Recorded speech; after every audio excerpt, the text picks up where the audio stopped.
everybody. Welcome to Your Money Map, sponsored by the Alliance for Lifetime Income.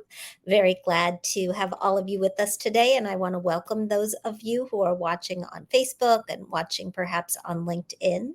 As always, we want this to be a conversation, and today it should be an interesting one. We are going to be talking about all things divorce. So if it's something that's been on your mind, something you've been through, something you never want to go through, please feel free to ask questions, chime into the comments. I will be watching the comments and will be very happy to bring your questions and your comments into the conversation. So when it comes to divorce, we've got a bit of a good news, bad news story going on. The good news is that the rate of divorce, the number of divorces per year in this country has actually been trending down, and it's been trending down since the 1990s. The bad news is that gray divorces, which are divorces between people 50 or older, they have more than doubled. That's according to some very interesting research that comes out of Bowling Green State University. And for those older men and older women who go through a great divorce, both experience, on average, a pretty steep decline in their standard of living. For older men, the standard of living drops by 21%. 14% of men over 50 who go through a divorce then live below the federal poverty line. For older women, the picture is even more dire. Their standard of living falls by an average of 45%. 27% live below the poverty line. And of course, we know that it hits women harder than men for so many of the reasons that we talk about on the show all the time. The fact that women still earn significantly less than men, that we are the ones to take breaks from the workforce to care for kids and to care for older parents, that put us behind when it comes to actually saving for retirement in the first place. And then we go on to live about 5 years younger. My guest today is an expert in all of these things. Rhonda Noordyk is a certified divorce financial analyst.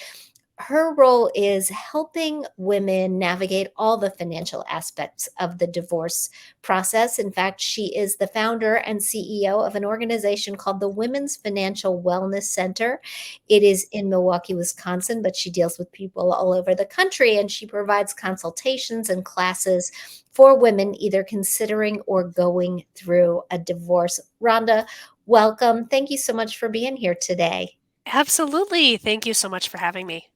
Tell us a little bit about you. How did you, I know you were in the financial industry in a more traditional sense before you started really focusing on divorce. Why did you make that change? What brought it about? Yeah, absolutely.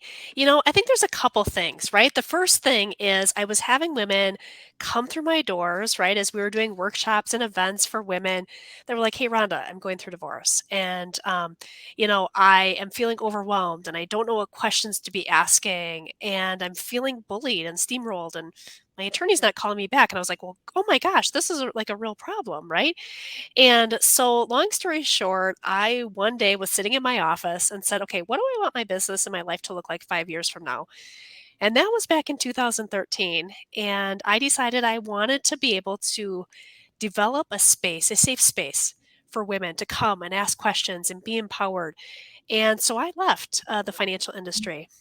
And I said, this small town girl was like, "We're going to make a difference in the world," and had my, business plan that I always picture kind of wrapped up in a little scroll. And I was like, "We're going to rent an office." So I leased an office, which really was the initial home of Women's Financial Wellness Center. And first year we helped over 300 women that came through our doors that were seeking education and empowerment around money. And, long story short, right, here we are 9 years later, really being able to work with women not over all over the country, but all over the world. And Yeah.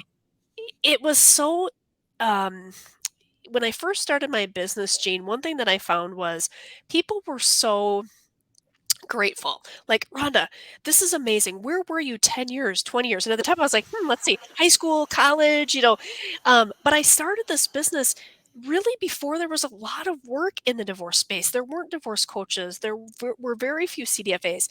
And I just saw a need. And I really wanted to provide holistic education and empowerment for women that, from my perspective, was independent of financial product sales and advice because I wanted just to do this work. And so I kind of joke a little bit, but I have divorce books next to my bed and I'm married. Like divorce stuff everywhere. This is all I do. Like all day is just, in the trenches with my clients, always learning, always growing so that I can really bring the best of what's going on out there, right, to my clients.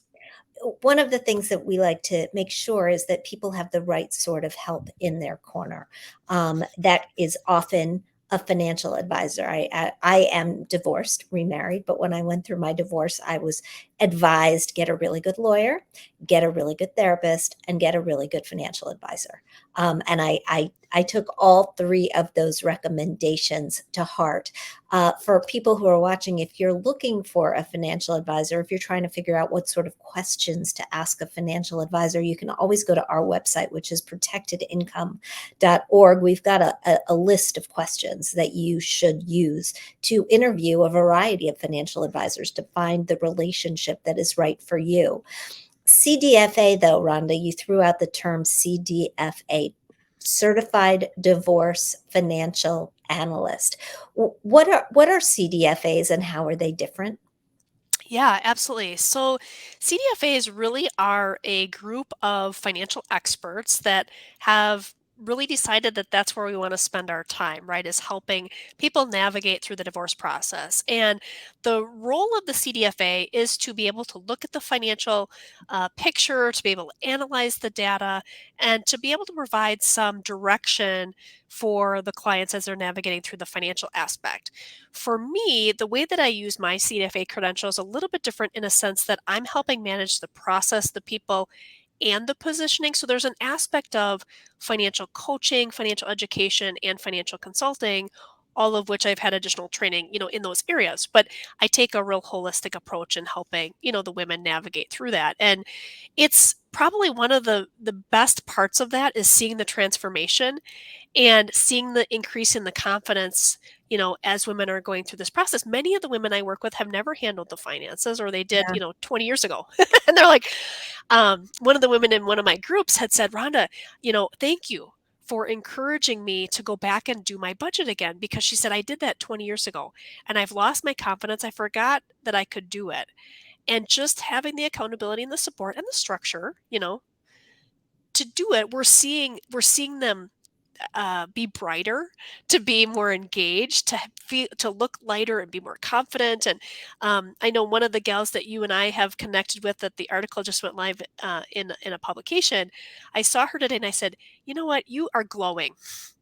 Yeah. And I think the reason for that is because she's moving forward and is having more confidence as she's navigating through this process. I think that's a big thing, and especially for people who are going through gray divorce, who for whom it's been probably a long marriage. It's been a lot of years where you've done things the same way. Maybe you've been in the workforce, maybe you haven't been in the workforce. But stepping up to take control of your own finances and of the divorce process is difficult. I want to dive into how we do that, but before we do, I want to also just encourage anybody who's watching. I know we can say hi to Shauna and Muhammad. Um, if you've got a question, if you've got a comment, this is a safe space. So feel free to put it in the chat. Shauna writes, I settled in my divorce and I'm struggling to be financially stable. I walked away without alimony or retirement after 22 years. Too late to change what I settled for now. So I'm not sure how to do well now. What would you say to that? First of all, I have goosebumps. Like, I want to say thank you for being here, and thank you for sharing that. It's heartbreaking for me, right? And I get a little emotional around that because this is exactly why, Jeannie, when you started with the stats, right? This is exactly why people settle, right? And it's not just, it's just, this is how the process works. This is the majority of the people that I talk to. This is their experience, Shauna. So you're not alone.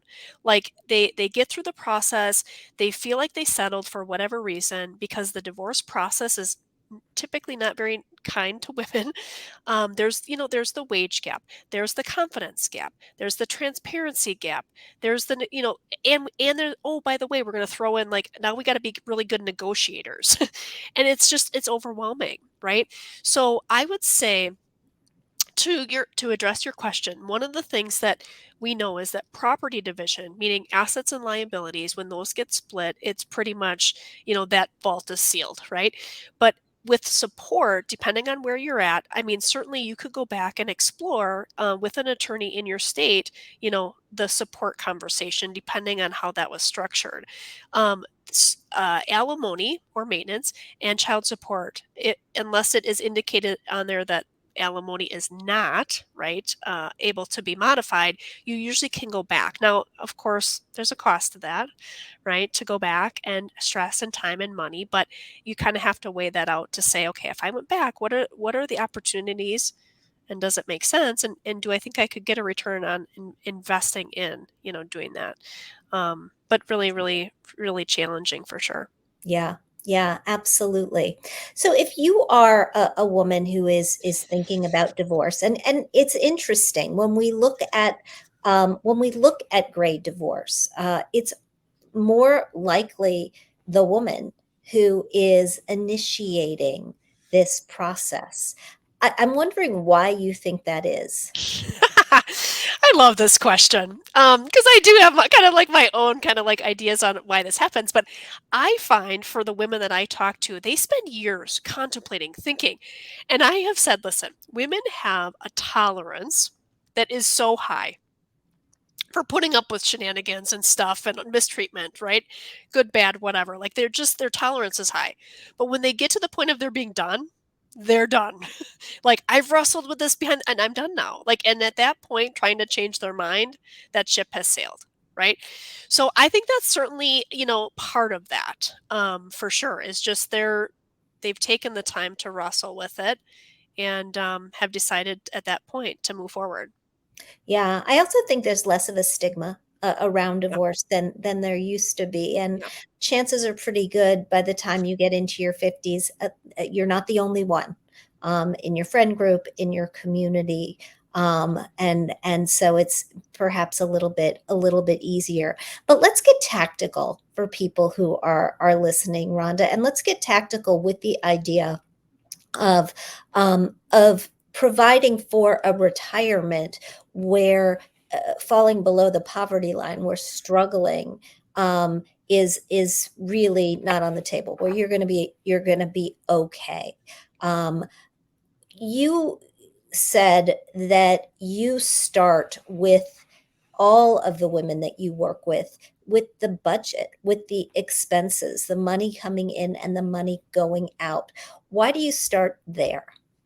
Yeah. Well, first of all, I think it's simple, right? In a sense, right? When we look at all the things that need to be done in the divorce process, it's something that a lot of times most of the women have some level of access to. Okay. So they have a general idea, maybe what the expenses are. Maybe they're handling, paying the bills and things like that. And so that's an easy place for us to start. The other reason that I do that is really because it's foundational to all the other questions. So when they say, Rhonda, should I buy a house? Should I rent? I don't know. What about, should I ask for a raise? Should I, how much is health insurance, or how much can I afford? I don't know, right? Like, at the end of the day, everything comes back to the budget, and everything builds on that. So the first thing is the budget.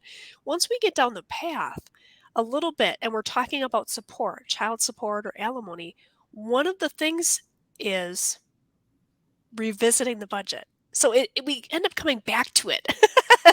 So when you are starting with a budget, what specifically are you asking people to put down on paper? What do they need, what numbers do they need to look at, to keep track of, and to consider as they're mulling over the possibility of setting up two households where there once was one? Yeah, absolutely. Well, I would say the first thing is we can look at it two different ways, right? We can either say, what do we have right now and get a snapshot? Or if people don't really have an idea of what the current expenses are, then we can really start with just kind of putting together an idea, right, of what that looks like. And I know it's unsettling for people because they're like, I want, exact. It's really difficult. So I say, look, what are the rentals in your area? Let's get a range, right? Let's gather information. Let's get quotes on certain things. So for my budgeting purposes, I am dialing in the details. And what I mean by that is licensing for vehicles, right? What is your annual licensing cost? Are you paying for Ubers or parking if you live in a major city, right? I mean, dialing in the things that might be off of our radar as we're paying, we're not, yes, electric, gas and electric and water and sewer and those kinds of things, but some of the other things that maybe are falling off of our radar. Um, And do you have a means that a method that you suggest people use to gather all that information? Do you like an app in particular? Do you like pencil and paper? Excuse me. Do you yes. like to use your online bank's website to track? What's your way to make it easiest? So one of the things that I suggest is for people to say, okay, how are they wired? If they're like, Rhonda, I don't like spreadsheets, really like that's not how my brain is wired, then yeah, maybe grabbing a budget template, and certainly if anybody is interested, I'm happy to share. But a budget template, right? Print it out and handwrite it in.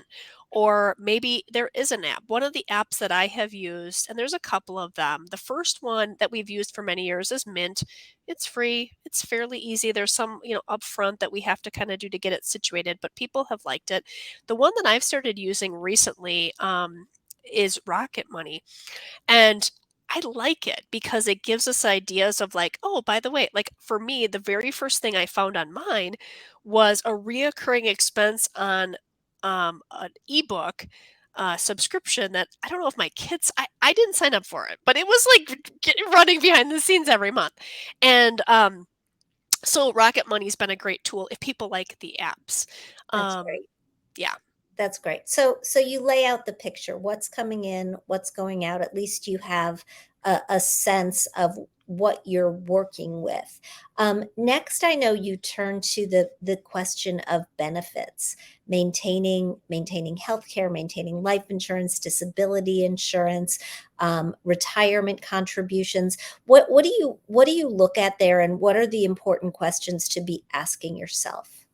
Yeah, absolutely. So obviously that insurance umbrella, there's a lot of kind of like subcategories underneath that. But for the purposes of the divorce process, there's a couple key ones that we want to look at.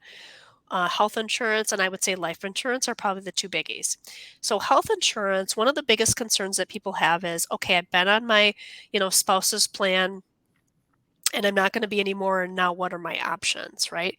And so, first of all, I would say if that is a concern, the first thing that we want to do is we want to find out when the coverage expires. So each company, there's not like a universal, like, hey, this is when each company handles it a little bit differently. So they may say, hey, on the date of divorce, coverage is done. Or they may say, hey, we just kind of batch them and at the end of the month, any of those, we just kind of wrap them up at the end of the month. That's important because we need to know what beginning of the month we're starting. So once we determine what that looks like, then there's really three options, right? There is, hey, are you going to look at staying on Cobra, which I know everybody's like, oh, it's expensive. Okay. I always say, let's just get the quote. Like, let's just find out that because there's been a couple times where I'm like, oh my gosh, it's not any more expensive than maybe individual insurance, So individual insurance, Cobra, or state insurance could be an option if people qualify for that. So it's just get the information in those three buckets and then we can, dial that in. On the life insurance side, what's interesting with that is one of the misperceptions I think that people don't realize is if there is some aspect of support being paid through the divorce process, there is opportunity for us to take a look at the insurance and you can actually have insurance on your ex-spouse, which is a little bit like people are like, wait a minute, what, like how does that work? But you really can, and I always encourage my clients to do that. You mean have insurance where they are the beneficiary on a policy on the ex-spouse's life? They could do that, or they could Or actually become the owner of the okay. policy. And the reason Yeah, for the sec why and e explain why you would do both of those things. Yeah. So mainly because, so let's say for example, there's support being paid, right? And let's just say it's $1,000 a month, and something happens to the parent that's paying the support. The living parent, right, is then faced with, hey, I had this income coming in each month and now I don't. So we usually encourage it to be at least during the period of time when the support payments are happening, that if somebody did pass away, there is that income coming in. And I will say, it's interesting because people don't want to think that that's going to happen. Um, but I have seen it happen, and it's really bothersome, right? So it puts the party that's left, right, in a real challenging financial position. Back to the health insurance just for a second. I mean, with many people in the domain of gray divorce, the big concern is just get me to Medicare. Bridge me to Medicare. Is there a way to negotiate in your divorce to, I guess, for additional support that can get you to Medicare? Great question. I mean, absolutely, it's something that people can ask for sure.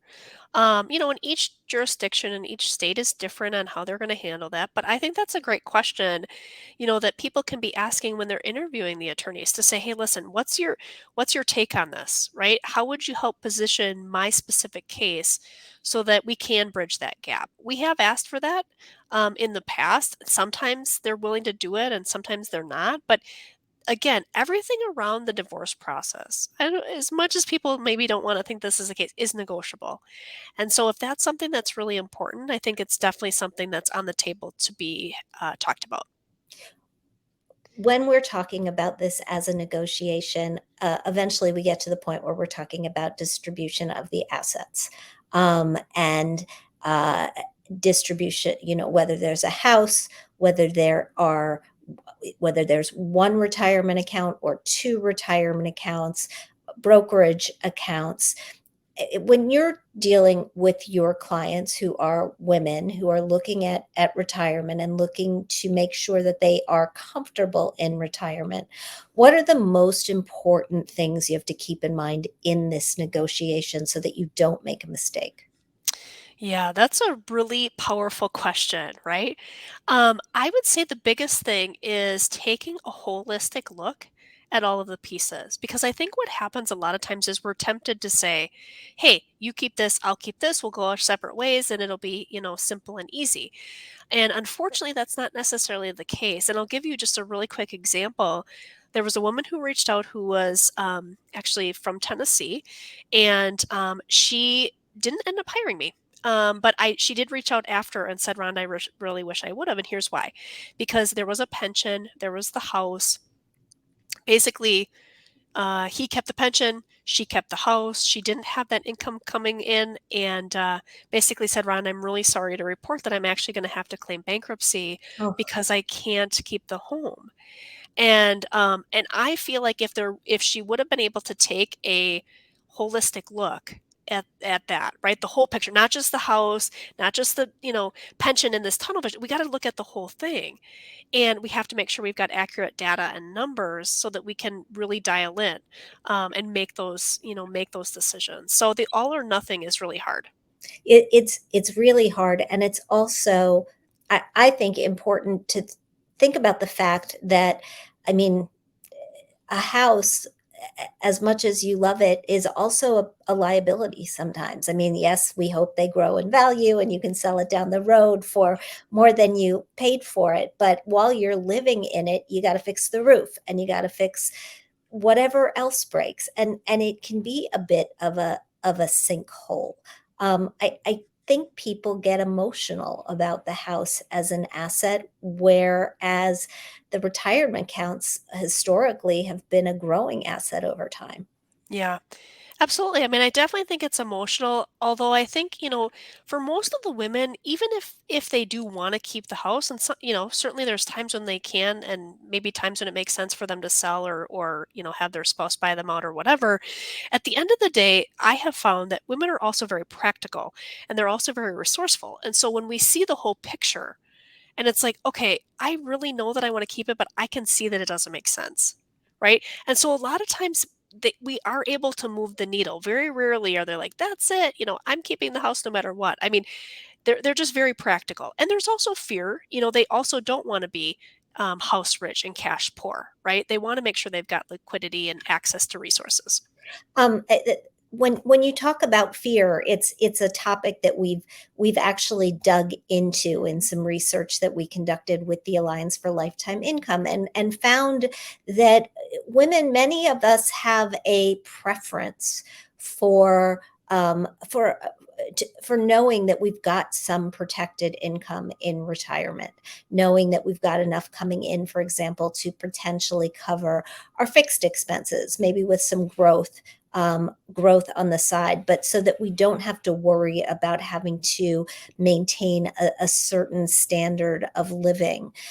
When you've counseled clients on how to think about this next phase of their life, how do you think about making sure you have enough money to live on for the next decade or two or three?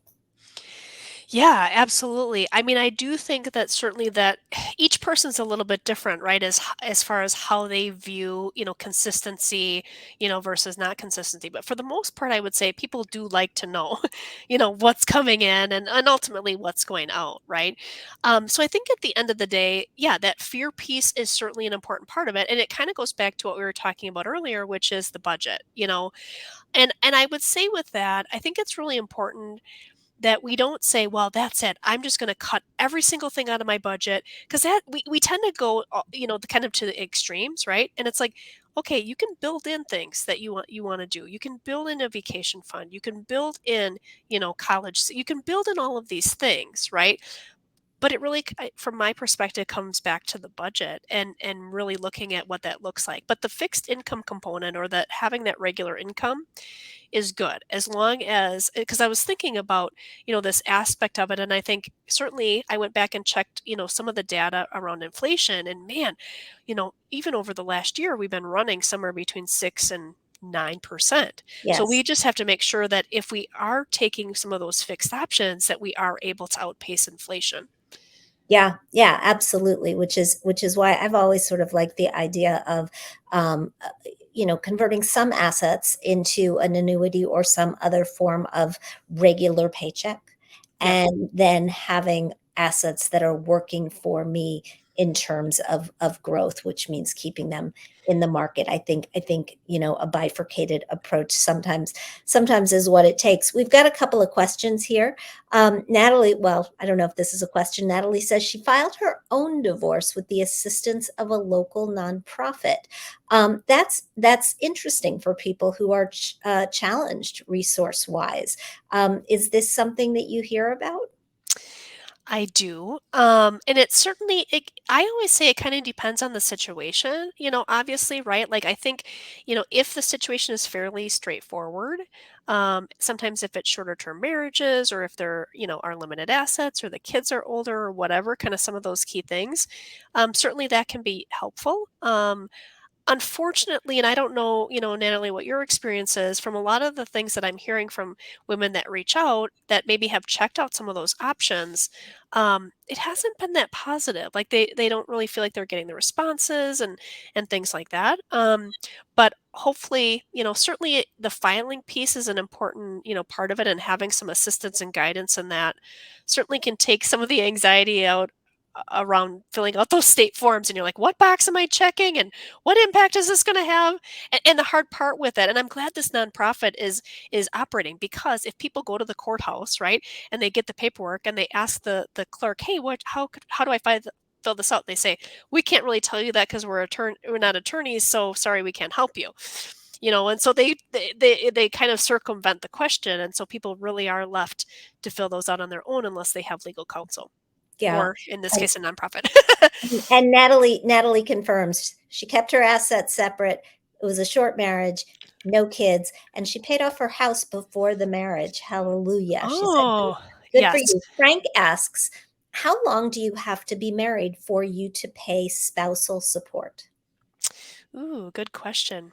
Kind of depends on what state you live in. Um, each state is different on how they handle that. So you'll want to check within the state. Like for example, um, I'm located in Wisconsin, so I'll just use that as an example. Most of the time, they will look at anything under 10 years as not being even, it's kind of a non-starter, right?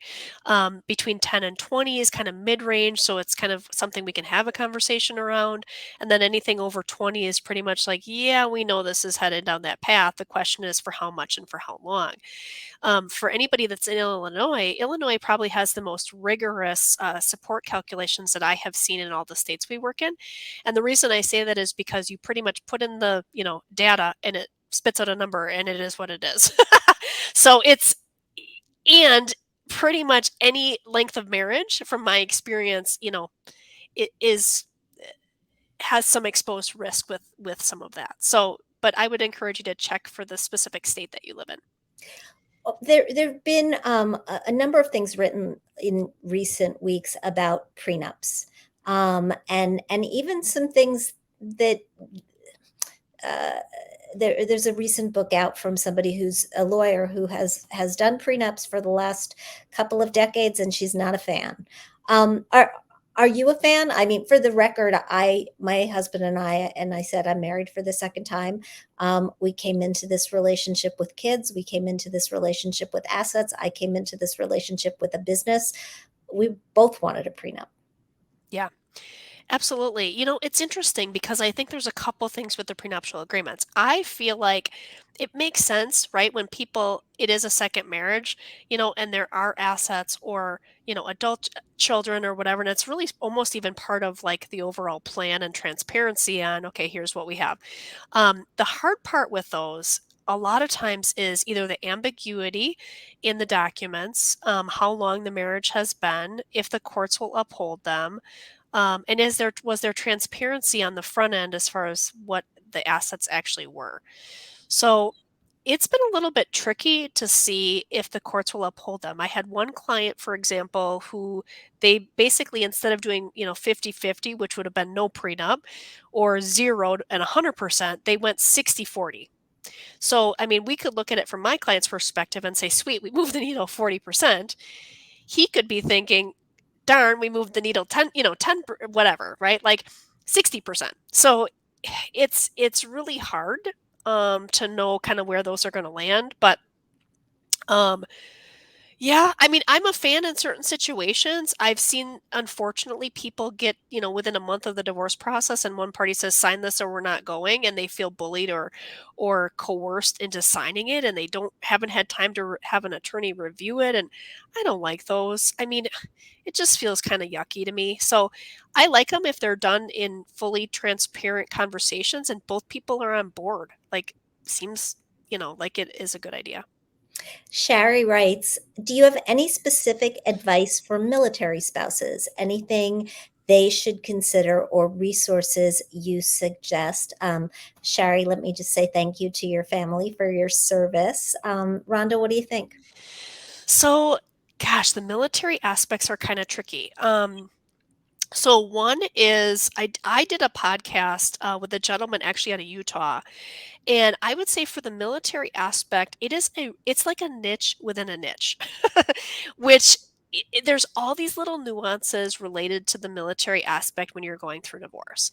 And so you really need an expert. So I am happy to provide two essentially connections for her of who she could chat with. Again, my podcast is called Divorce Conversations for Women.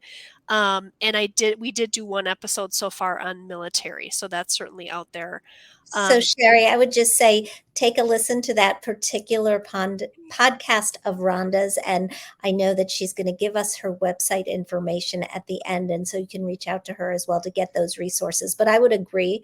I think if you're in any sort of a specialized field, if you've got If you've got a retirement plan, for example, that is complicated because of the way that your company set it up, you're going to want an attorney who has dealt with that particular pension plan before, because otherwise you're paying a lot of money for an attorney to learn about it on your dime. And so I would reach within your community, and talk to other military spouses in your area about who they may have used, as they have gone through the process. Yeah, absolutely. And the one thing that I will just kind of end with is making sure that you actually get the documentation on the plan because they made some changes a couple years ago. And so, depending on kind of which bucket you fall under, determines kind of what that's going to look like for you. And they're usually, yeah, 10-page, 20-page document that you can get that you can kind of go through and make sure that your attorney, if you do end up hiring an attorney, is familiar with the military aspect of it because it is really specialized. Okay, fantastic. Rhonda, we are going to start to wrap things up here, but we've covered a lot of ground today. So, 3 tips for somebody who is over 50, thinking about gray divorce, doesn't want to sabotage their own retirement. What would you tell them to do? Yeah, absolutely. Well, first of all, I would say we got to leave the shame at the door. I know it's emotional. I know that it isn't directly related to the finances, but I see that as being a really important part of it. So that would be the first thing. The second thing is kind of to summarize a little bit about what we talked about, like just really the budget. I know it's not sexy or glamorous, but it is so important. So, so important for us to have a foundation to be able to move forward and answer all the what if questions. And then the last one, let's see. Really, the last one probably would be just make sure that you're getting a real holistic picture of the assets before making any decisions. I know for those that are really want to honor their word, sometimes they agree to things too early on in the process without having the full picture, and then it creates additional angst and anxiety because they want to honor their word. But now they have more information, and so they're feeling and experiencing confliction. Yeah, and I would just say from my perspective, a financial advisor at this point in your life is crucial. You may or may not have a long-term relationship with that person going forward, but having somebody look at the assets, let you know from a tax perspective what you're looking at, let you know from a perspective of, is this an asset that is growing? Is this an asset that's more conservative? As you're divvying things up and you're negotiating for them, is absolutely crucial. And again, you can find a list of questions to ask a financial advisor if you're thinking about hiring one at our website, which is protectedincome.org. Rhonda, where should people go to learn more about you? Yeah, absolutely. The simplest place is my website, wfwcdivorce.com. Certainly, they can visit my podcast, check out blog articles, and they can even reach out and determine, hey, if I am considering, going down divorce, what's my next best move? What should I be doing next? And so there's a little quiz on the website that they can take that will point them in the right direction. wfwcdivorce.com. And Yes, for more information on this conversation, you can go to protectedincome.org/Noordyk. Rhonda, thank you so much for being here. absolutely. Thanks, Jean. I really appreciate it. All right. Bye, everybody. See you next time.